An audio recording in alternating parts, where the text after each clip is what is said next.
con el paso. No, sí, antes de comenzar a hablar, les quería comentar la elección del tema, que quizás podría parecer que no tiene relación con lo que se está, digamos, conmemorando, que es el bicentenario de la independencia de Grecia, pero la idea es ver cómo a partir de la poesía, el arte, en la antigüedad y los poetas contemporáneos plantean o problematizan cuestiones del presente. Y en el caso del último poeta que vamos a ver, que es Seferis, bueno, tiene que ver con también esta identidad griega a partir de la relación también con las ciudades que fueron griegas y después pasaron de nuevo al poder turco. Silvia, ya podés. ¿Paso? bueno, gracias Marcela y gracias Daniela. Pasa la otra, Marce. Sí. Vamos a tratar de no aburrirlos con tanta Helena, pero bueno, este es un pequeño, vamos a hablar de la Helena de Homero en Ilíada y Odisea, y después Marcela va a hablar de la Helena de Eurípides, la pieza de teatro, y finalmente, como ya lo dijo ella, sobre el poema Helena de Seferis. Helena de Esparta, más conocida como Helena de Troya, hija de Zeus y mujer de afamada belleza, es uno de los personajes más frecuentados por la literatura clásica y el arte. Vamos a ver algunas imágenes, lindas imágenes. Primero esta pintura de Luca Giordano, Rapto de Helena, de fines del siglo XVII. Después vemos las pinturas de Dante Gabriel Rossetti, Helena de Troya, del siglo XIX, mediado más bien, y la Helena de Troya de Evelyn de Morgan, de fines del siglo XIX. Y finalmente un par de esculturas, El rapto de Helena, o también llamada Huida de París y Helena, de fines del siglo XVIII, de Johann Wilhelm Bayer, y esta belleza de Helena de Antonio Cánova, que ustedes también compartieron en el flyer, desde otro perfil, creo que es la misma, de principios del siglo XIX. Primero vamos a hablar, vamos a hacer una pequeña introducción sobre las complejidades de la doble Helena, dos mitos y dos poéticas. Por un lado existe el mito panhelénico universalizado por el poeta épico Homero, del siglo VIII a.C., según el cual Helena fue a Troya con su amante París.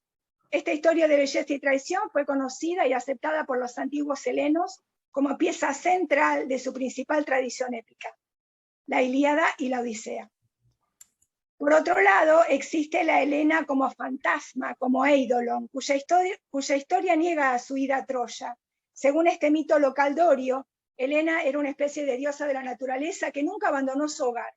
El poeta lírico Estesícoro, del siglo VI a.C., hizo famoso este mito en su Palinodia e hizo de Helena una imagen fugaz.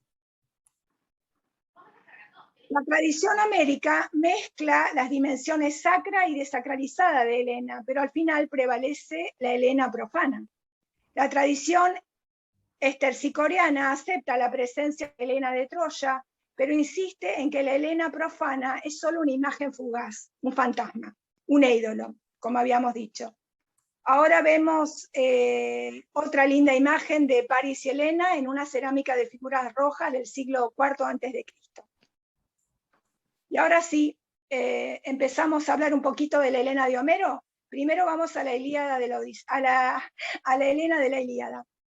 Helena de Troya es una de las mujeres más famosas de la historia europea y la más fascinante, sin dudas. La fama de la misteriosa Helena sigue resonando a través de los siglos.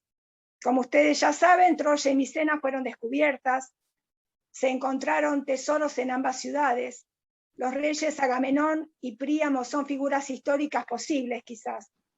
Y también quizás se libró una guerra devastadora a fines de la Edad de Bronce entre los micénicos y los troyanos por motivos económicos.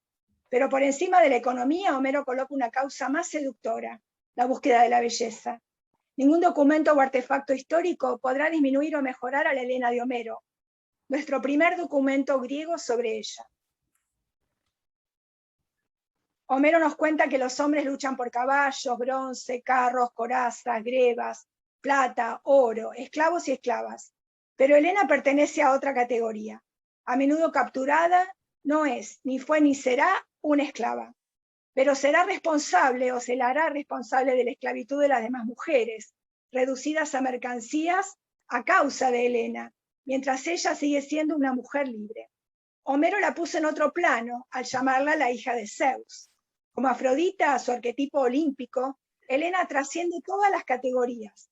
Como Afrodita, Helena puede ser herida, pero nunca comprada, vendida o asesinada. ¿Hubo alguna vez una verdadera Helena? ¿Era diosa o humana? ¿Fue seducida por Paris o fue violada? ¿Era una libertina o una víctima de la sociedad? Esas son las preguntas que nos hacemos todos, ¿verdad? Helena no muere por su honor, como lo hacen los guerreros. No pierde ni la vida ni el honor y se le da la inmortalidad a cambio de no tener honor que perder. Será la mujer sin vergüenza, sin pudor. Deshonrada en vida, se salva del castigo y de la muerte. Está destinada a pasar a la eternidad en estado de gracia. Helena es la más bella de los aqueos y mejor en forma de mujer. Aquiles es el mejor de los aqueos. ¿Los vinos los hago yo? Me parece que sí. Ah, porque no, acá nadie se mueve en casa. Bueno, será una interferencia, disculpen. Retomo. Helena es la más bella de los aqueos y la mejor en forma de mujer. Aquiles es el mejor de los aqueos como atleta, jinete y guerrero. Helena y Aquiles son los sustitutos de Homero. Aquiles en el campamento griego y Helena en el corazón de Troya. Aquiles es desterrado por su orgullo. Helena es desterrada, pero a su propia habitación, apartada de los hombres, de las esposas y viudas afligidas para ocultar su vergüenza. Aquiles sirve como el ícono de la gloria y Helena como el ícono de la vergüenza. Helena aparece por primera vez en Ilíada 3, en el canto 3 de Ilíada.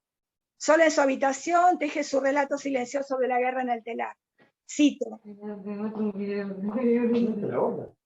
No soy yo la que hace ruido. Por favor, los micrófonos. Gracias. Sí. Gracias. Sigo. Voy a leer los versos 125 a 129 del canto 3 de Ilíada. Está bailando un gran tejido, un manto doble de púrpura donde bordaba numerosas labores de troyanos, domadores de potros y de aqueos de broncínea túnica, que por causa suya estaban padeciendo a manos de Ares. Las figuras del tapiz que teje Helena son los hombres que luchan a muerte en los campos debajo de las murallas de la ciudad de Troya. El tema del tapiz es la guerra de Troya y su objeto Helena. Helena se convierte, como Homero, en una tejedora de historias. Iris, la mensajera de los dioses, se dirige directamente a la habitación de Helena para atraerla hacia las murallas de la ciudad, para que sea testigo del duelo que va a decidir su estatus entre Menelao y Paris, sus dos amantes, sus dos maridos, su marido y su amante, su pasado y su marido actual. Cito versos 134 a 140. Por su parte, Alejandro y Menelao, caro a Ares, con sus luengas picas, van a luchar por ti. Del que resulte vencedor, seguramente te llamarás esposa. Tras hablar así, la diosa le infundió el dulce deseo de su anterior marido, de su ciudad y de sus progenitores. Alejandro es Paris, ¿verdad? Y Menelao su esposo espartano. Príamo llama a Helena a su lado en la muralla para que sea testigo del gran espectáculo de hombres que luchan hasta la muerte por su belleza. Helena pasa de ser espectáculo a ser espectadora.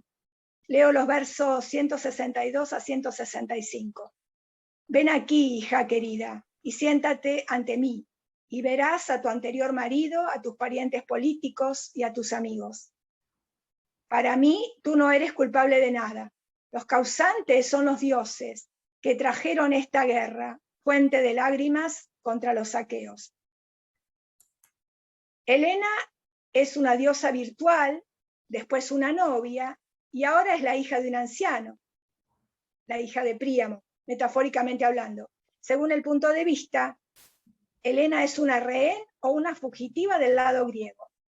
pero es una cautiva, y es el verdadero espectáculo. Leo los versos 173 a 176.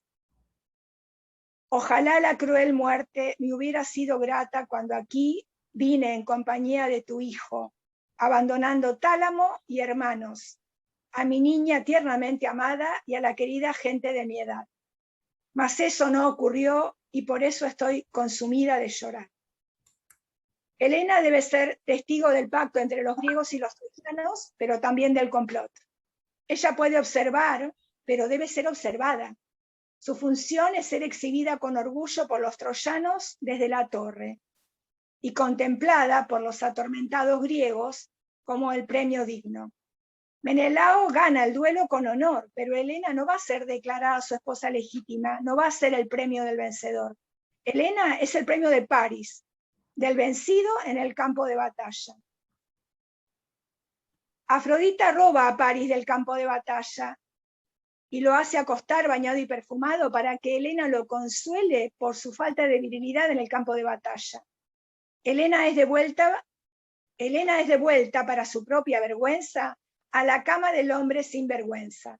La vergüenza de Helena es un asunto privado y su desprecio por Afrodita es inútil porque la diosa la amenaza de muerte si desobedece. Leo los versos 414 a 417. No me provoques, terca, no sea que de enojo te abandone, que te odie con igual vehemencia que hasta ahora te he amado, y que mi ingenio cause luctuosos odios contra ti en ambos, en troyanos y en dánaos, y tú entonces perecerás de vil muerte. Helena va a sobrevivir siempre que acepte los términos de Afrodita, que renuncia a su vergüenza. Helena desplaza a Paris la ira que tiene prohibido dirigir hacia Afrodita. Y más tarde, en el canto sexto, le dice a Héctor, leo los versos 350 a 351. Ojalá entonces hubiera sido la esposa de un hombre mejor, que conociera la recta irritación y los reproches de las gentes. Aquí vemos un detalle de Paris y Helena en una cerámica de figuras rojas del siglo V a.C. Pasamos ahora a la Helena de la Odisea. La Odisea ofrece la primera revisión importante del mito de Helena en la Ilíada. La guerra de Troya terminó, Paris está muerto, Menelao y Helena vuelven a ser marido y mujer. Homero deja en blanco el intervalo entre la caída de Troya y la escena doméstica en Esparta, cuando Helena y Menelao vuelven a estar juntos cara a cara. Helena ya no es salvaje, pero no dice cómo fue domesticada. No es esposa y amante, sino simplemente esposa. No es griega y troyana, sino simplemente griega. Su errar, su vagabundeo ha terminado de una vez por todas. En la Ilíada se eliminan los aspectos más sobresalientes de la divinidad de Helena y prevalece una conciencia incómoda de que Helena es dueña de poderes mágicos. La Odisea, en cambio, sugiere más explícitamente su naturaleza divina y esos poderes se hacen visibles y activos. La Odisea aumenta el aura de misterio que rodea a Helena y traduce su magia en habilidad médica, la que ella aprendió en Egipto de Polidamna, cuando ella y Menelao se desviaron de su regreso de Troya, fueron forzados a desembarcar en Egipto y permanecieron ahí 7 años. La sofisticación de Egipto, la capital médica del mundo, gravita en la espartana Helena, quien en el mito griego era la hacedora de milagros por excelencia. Cuando Telémaco visita Esparta y le sobrevienen recuerdos infelices del pasado, Helena vierte en el vino una medicina que alivia el dolor y la ira, y trae una bendita amnesia. En la Ilíada, Helena aparece como la causa de la guerra de Troya, pero en la Odisea se ha convertido en una sanadora, cuyo remedio analgésico permite sobrellevar sin pena la muerte o el asesinato de un ser querido. Helena prescribe otro antídoto: entretener a sus invitados, a Telémaco y a su amigo, con historias. Como en la Ilíada, vuelve a ser una tejedora de cuentos. En la Ilíada, el tapiz de Helena marca su impotencia y su exclusión como mujer de los concursos donde los hombres luchan por ella. Pero en la Odisea, las historias son regeneradoras. Son la palabra que da forma a los acontecimientos. En este caso, el regreso de Odiseo a su hogar. Helena es ahora la modeladora de la historia. Cuando Odiseo se infiltró en Troya como espía, vestido con harapos, como un mendigo, con raspones autoinfligidos en la espalda para completar el disfraz, ningún troyano pudo verlo, pero sí Helena, a cuya mirada ningún hombre podía escapar. Al reconocer a Odiseo bajo su disfraz, Helena lo lleva a su habitación privada, a su dormitorio, donde lo baña y lo alimenta, y conversan como viejos amigos, o quizás amantes. La encantadora Helena jura no hacerle daño hasta que vuelva con los aqueos. Y Odiseo, seducido por ella, le cuenta el plan secreto de los griegos. Odiseo regresa luego sigilosamente a los barcos griegos, nos relata Helena, pero deja una matanza de troyanos desprevenidos a su paso. Las mujeres troyanas lloraron en voz alta a sus hombres, asesinados a traición en la noche, pero concluye Helena. Les leo los versos 259 a 264 del canto 4. Las troyanas entonces rompieron en gritos. Mi pecho alegrábase, en cambio, pues ya el corazón me impulsaba a volver a mi hogar. Y lloraba el error que Afrodita me inspirara al llevarme hasta allí, de este suelo querido, en el cual dejaba a mi hija, mi lecho y mi esposo, no inferior a ningún otro hombre en figura ni ingenio. En la Ilíada, Helena es la impotente cautiva. En la Odisea es la cautiva convertida en doble agente, con lealtades en ambos bandos, a la vez amiga y enemiga, conspirando contra el archiconspirador de los griegos, el propio Odiseo. La Ilíada relata los enfrentamientos que tienen lugar a plena luz del día y a campo abierto. La Odisea nos lleva a una habitación interior donde compartimos los secretos de una mujer marginada, pero que siembra duplicidad desde adentro. En la Ilíada, el carisma de Helena fue una amenaza y los problemas se resolvieron con espada y lanza. En la Odisea, Odiseo hace espionaje en Troya y Helena espía a Odiseo. El subtexto en Odisea es el encuentro de dos grandes mentes, Helena y Odiseo. La historia de Helena es una historia de conspiración, espionaje e intrigas en Troya. Helena nos cuenta una historia en la que ella es mejor embaucadora que Odiseo, es una colaboradora secreta de los griegos en Troya, es capaz de reconocer a Odiseo bajo su disfraz y logra que Odiseo le revele su misión secreta. ¿Es Helena una diosa? Para Homero no es una diosa, sino una mujer como una diosa, que parece una diosa, a la vez diosa y humana, una mujer joven con la imagen de una diosa. Las amenazas de Afrodita en la Ilíada nos recuerdan que Helena no es una diosa, porque no puede decidir. ¿Es Helena un ser humano? Si es así, pertenece a la clase de los héroes que habitan entre la mortalidad y la inmortalidad. Está en el centro de los acontecimientos, pero marginada. En la Ilíada es la amante perfecta. En la Odisea es la esposa perfecta. Helena representa un grado inusual de indeterminación entre lo humano y lo divino, que los mitos no pudieron resolver del todo. Siempre fue curiosamente doble. Su duplicidad residía en ser responsable y no responsable de los miles de guerreros que murieron en Troya en busca de la belleza. La Helena de los textos homéricos es encantadora, seductora, astuta, engañosa, creadora de relatos y hasta sanadora, con algunos toques de divinidad como cosmético.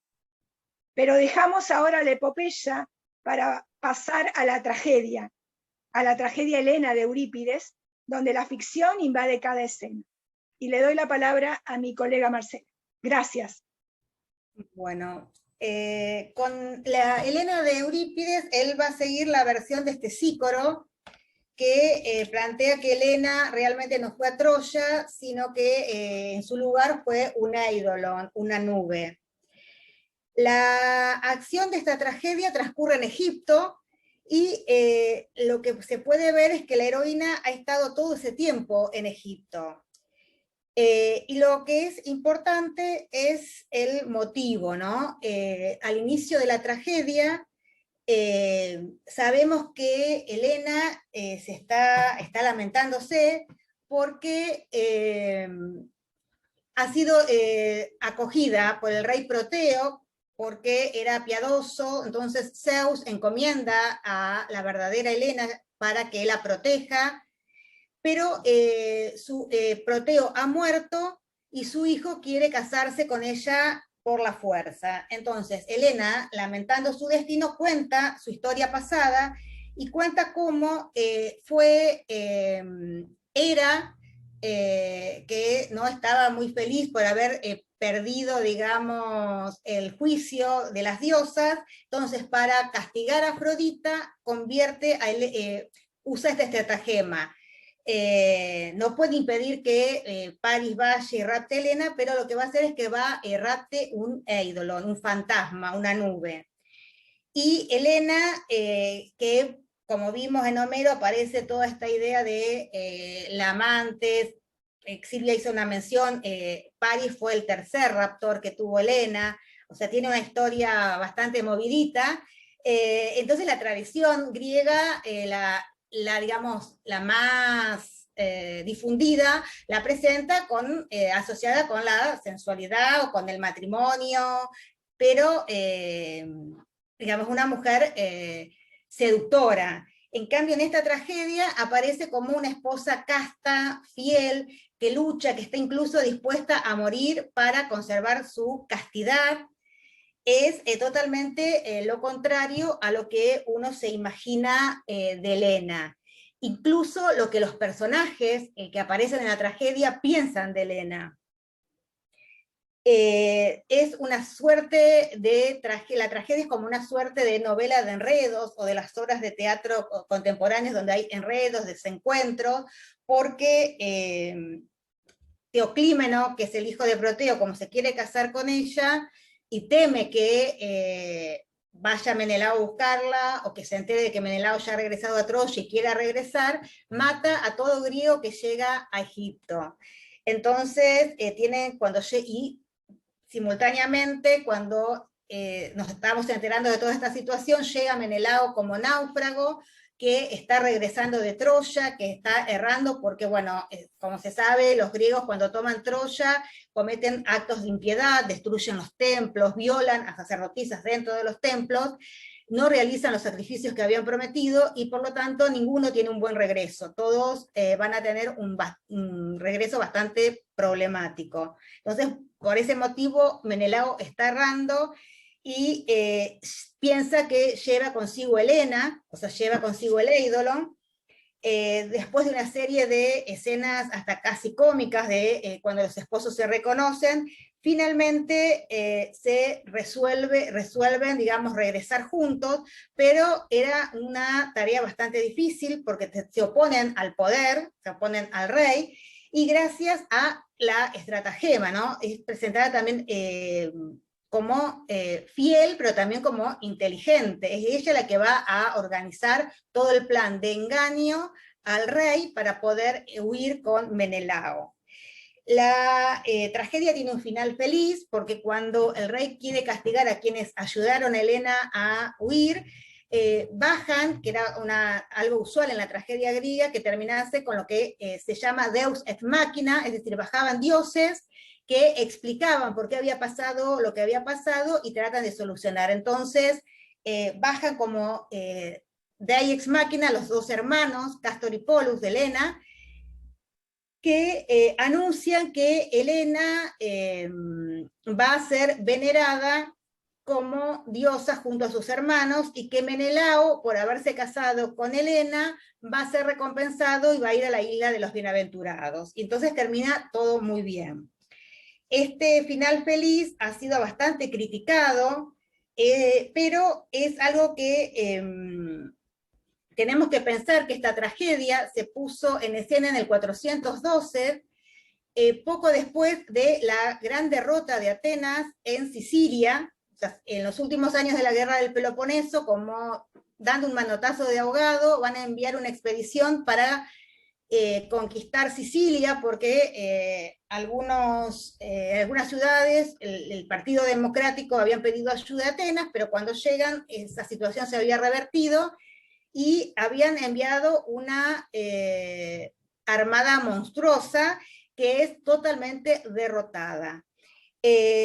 Entonces, lo que se puede deducir actualmente es que en esta tragedia lo que hace Eurípides es, en cierta medida, criticar la guerra, porque cuando los esposos se reconocen, una vez que se han reconocido, la nube asciende, digamos, antes de desvanecerse en el cielo, porque es una nube, dice que ella era una nube, que la verdadera Helena es la que está ahí en Egipto, que nunca ha ido a Troya. Entonces los personajes se preguntan, tantas muertes por nada. O sea, Troya fue destruida, una ciudad fue destruida, un pueblo fue destruido, los griegos murieron por nada. En la tragedia, el coro de mujeres, helenas, se lamentan por la muerte de griegos y troyanos. En cambio, los griegos se lamentan por las muertes propias solamente. Esto es importante para ver cómo lo que pasa en Cesperis. Pero la idea de que la guerra de Troya, aparte el gran mito, digamos, de la tradición griega, es nada, porque las causas fueron ficticias, porque Helena se ha conservado casta. Entonces, lo que habría en la tragedia es una crítica a la guerra. Y también hay una crítica a la religión oficial, porque como habíamos dicho, el eidolon, este fantasma de Helena, es realizado por Hera para castigar a Afrodita. Y en la tragedia después vemos que Afrodita no quiere que Helena regrese a Egipto de Egipto a Esparta con Menelao, porque entonces todos sabrían de que ella ha sido burlada. Entonces también vemos que los dioses se manejan siendo bastante mezquinos, ¿no? Finalmente como una suerte de otras ideas religiosas que permiten mostrar que elevar la figura de los dioses. Esta versión es la que va a elegir Seferis para hablar de Helena. El poema que vamos a ver se llama Helena y está en un libro que se llama Diario de a bordo, y Diario de a bordo 3, y esperen que me fije de qué año es, porque yo los años soy mala, es de 1955. Y este poema empieza con unos versos de Eurípides. Empieza el poema con un epígrafe que son tres citas de distintas partes de la tragedia de Eurípides. Donde Teucro dice: la tierra de Chipre, en medio del mar, donde Apolo dispuso mi nuevo hogar, la llamaré Salamina, en memoria de mi isla, de mi patria perdida. Y tenemos que pensar que Seferis compone este poema en el medio de los conflictos greco-turcos por Chipre. Y también tenemos que pensar que Seferis es un poeta que podríamos decir que su gran temática, digamos, es la nostalgia por esa patria perdida, ¿no? Y Teucro es alguien que añora, y que lo vamos a ver también en el poema, esa Salamina de la cual fue expulsado para fundar una nueva Salamina en Chipre. El otro verso que cita dice, es de Helena, cuando dice: jamás estuve en Troya, fue un simulacro. Y la otra cita es del mensajero que dice, ¿qué dices? ¿Entonces hemos sufrido por una nube? Entonces, bueno, y es un caso de cita textual. A veces en los poemas de Seferis hay citas donde él modifica un verso antiguo y lo inserta como propio. Aquí son citas textuales, pero lo que interesa es ver cómo él va a utilizar ese mito de Helena a partir de la versión que da Eurípides para, en cierta medida, hablar de los conflictos contemporáneos del poeta. Y va a traer el mito contemporáneo a la contemporaneidad. Y comienza con este primer verso que dice, los ruiseñores no te dejan dormir en platres. Y este mismo verso va a funcionar como estribillo porque cada vez que Teucro se dirija y hable a los ruiseñores, se va a dividir el poema. Dicen los críticos, uno de los traductores de poesía griega, tanto antigua como moderna, Bádenas de la Peña, dice que este texto, los ruiseñores no te dejan dormir en platres, era parte de una publicidad de la época de la ciudad, de un hotel de la ciudad de Platres, donde se invitaba a los ingleses a que vayan a pasar las vacaciones ahí. Lo que interesa es que no hay ninguna conexión entre Platres y Teucro, ni con la tradición poética. En ningún texto conservado se menciona esta ciudad.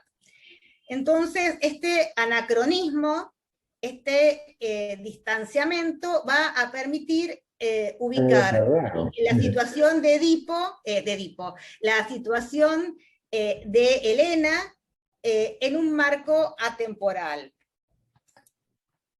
Bueno, y vamos a ver que el poema tiene una estructura tripartita. Dice, la primera parte son estos primeros 8 versos, dice, tímido ruiseñor que entre el aliento de las hojas brindas el alivio musical del bosque a los cuerpos fatigados y a las almas de quienes saben que no han de regresar. Siga vos que a tientas buscas en la noche del recuerdo, pasos, gestos, diría casi besos, y el amargo tormento de la indómita cierva. Y aquí habría esta invocación al ruiseñor, y que es importante porque, bueno, más allá de la publicidad, en la tradición poética griega, los ruiseñores están asociados con el llanto. En la poesía griega antigua, el ruiseñor está asociado al canto de luto, de duelo. Y hay una alusión a Helena, ¿no? Esta indómita cierva es una referencia a Helena. Y esta idea de la fatiga, el cansancio, y vamos a ver que tiene que ver por las vivencias pasadas. Y la segunda parte es la más larga, y dice, ¿qué es Platres? ¿Quién conoce esta isla? He pasado mi vida oyendo extraños nombres, países nuevos, nuevas locuras de hombres o de dioses. Mi destino, que flota entre la gruesa espada de un ayante y una nueva salamina, me trajo a esta playa. Y esta idea, ¿qué es Platres? ¿No? Esta idea de los nombres extraños, esta idea de que el hombre no puede conocer, de que habría en cierta medida una distancia entre la realidad y las cosas, y esta idea, digamos, un poco se resume en la vida de Teucro, ¿no? Entre la muerte de Áyax en Troya y esta nueva Salamina. Hay una descripción muy bella de la luna, de la playa, pero lo vamos a pasar. Y unos versos después dice, se pregunta Teucro, ¿dónde está la verdad? ¿No? No hay certezas, y ahora va a explicar por qué no sabe dónde está la verdad. Dice, ¿dónde está la verdad? Yo era también un arquero en la guerra, mi destino el de un hombre fracasado. Y aquí hay toda una intertextualidad con la tradición poética griega, porque en la Ilíada Teucro se jacta de ser excelente arquero, en la tragedia de Eurípides también. Acá es un hombre fracasado. Se canó ruiseñor. En una noche como esta, en la playa de Proteo, escucharon tu voz las esclavas de Esparta y se echaron a llorar.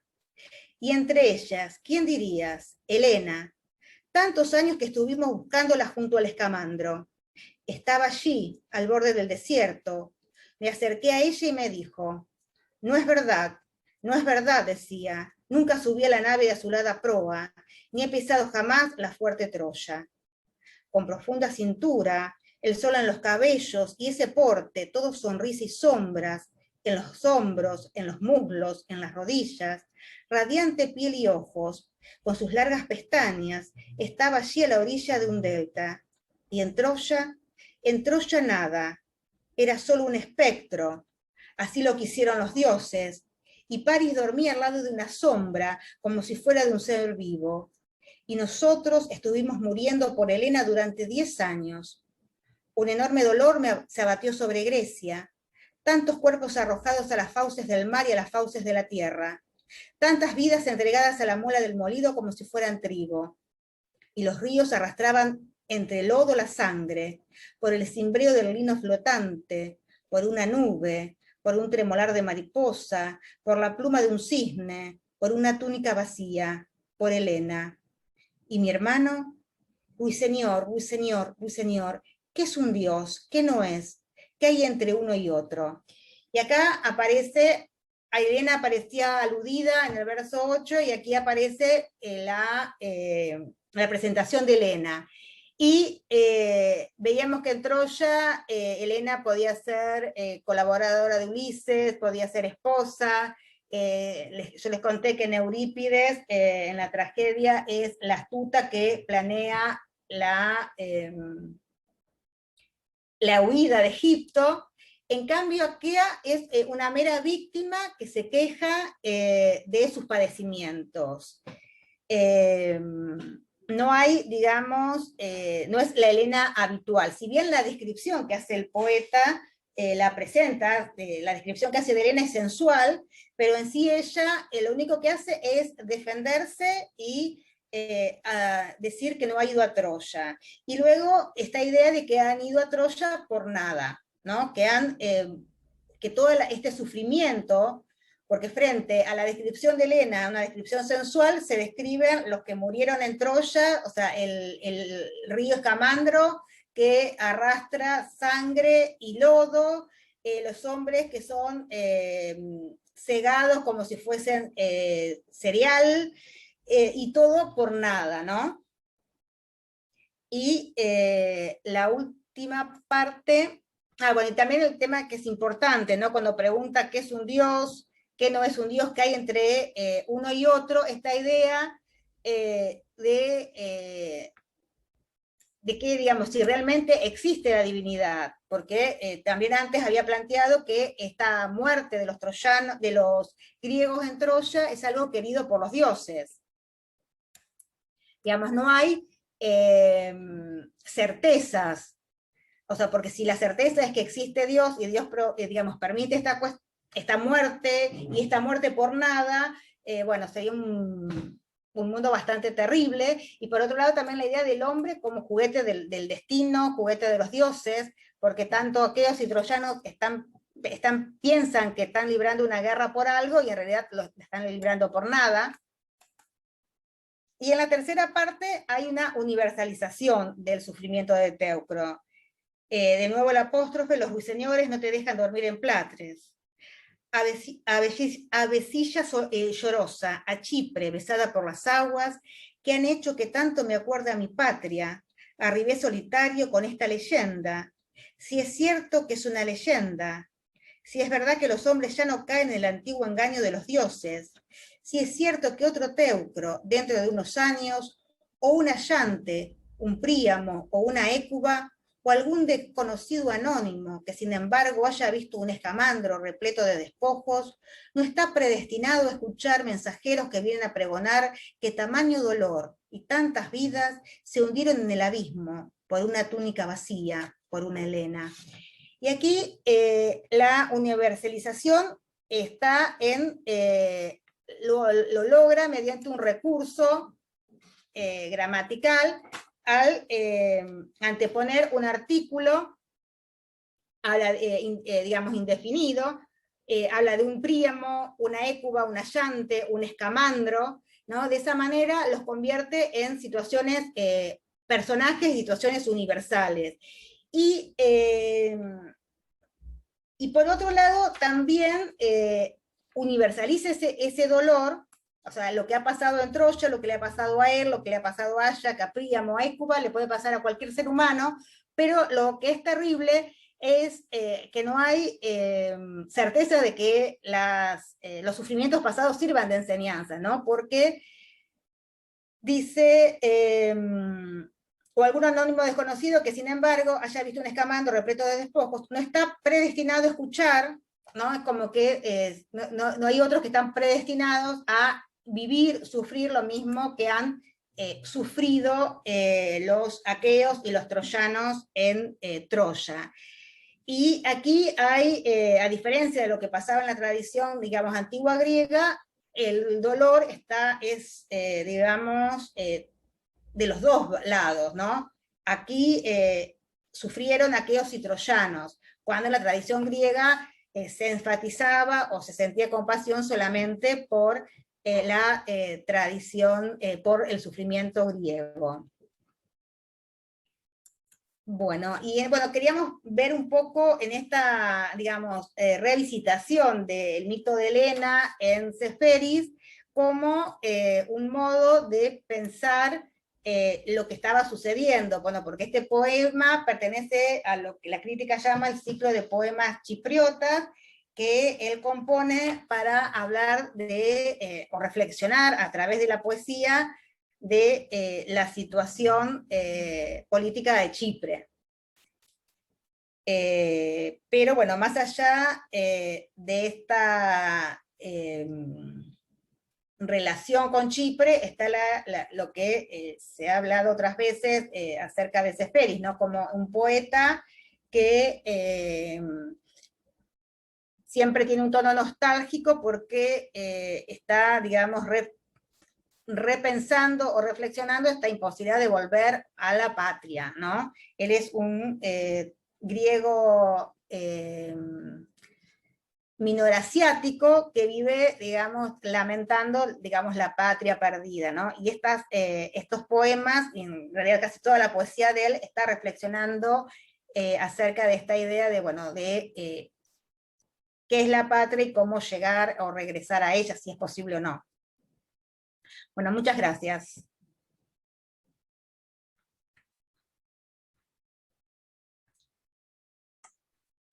No, gracias, gracias a vos. Interesante, gran misterio lo de Helena y todo lo que sucedió. Pero bueno, nos muestra como seres humanos, ¿no? Manejados por los dioses que no sabemos quiénes son, dónde están, pero parece que siempre algo mueve a las personas, o sea, algo de eso debe haber. Y la sinrazón de la guerra también. También. De acuerdo con este aspecto que muestra Seferis. Sí, tal cual. La verdad que muy, muy interesante, ¿eh? Aspectos que yo no conocía. No conocía esta poesía de Seferis, esos lugares. Bueno, bien. Bueno, muy interesante, muchas gracias.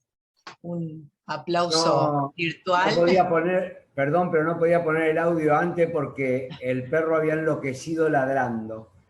Entonces, bueno, lamentablemente me tenía que mantener así en silencio.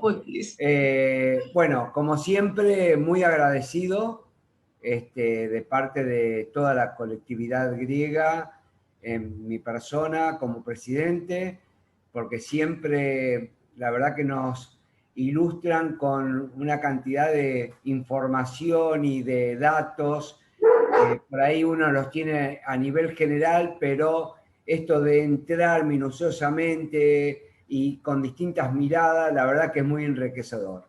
Así que les agradezco mucho a las dos, Silvia, Marcela, siempre estar atento con nosotros, y gracias a los demás por participar, por estar. Así que bueno, esta es una charla más de las tantas que venimos haciendo en el marco del Bicentenario. Así que les agradezco mucho a todos. Y ya saben que, bueno, voy a hacer un poco de publicidad ahora para la colectividad porque viernes y sábado tenemos delivery o retiro en nuestra colectividad de comida, así que está el menú en el Instagram, en el Facebook, los precios y todo. Así que les agradezco muchísimo. Y Calinista, Seolus, buenas noches a todos y nos veremos en la próxima. Muy gracias, Jorge, y gracias a todos. Gracias, muchas gracias a todos.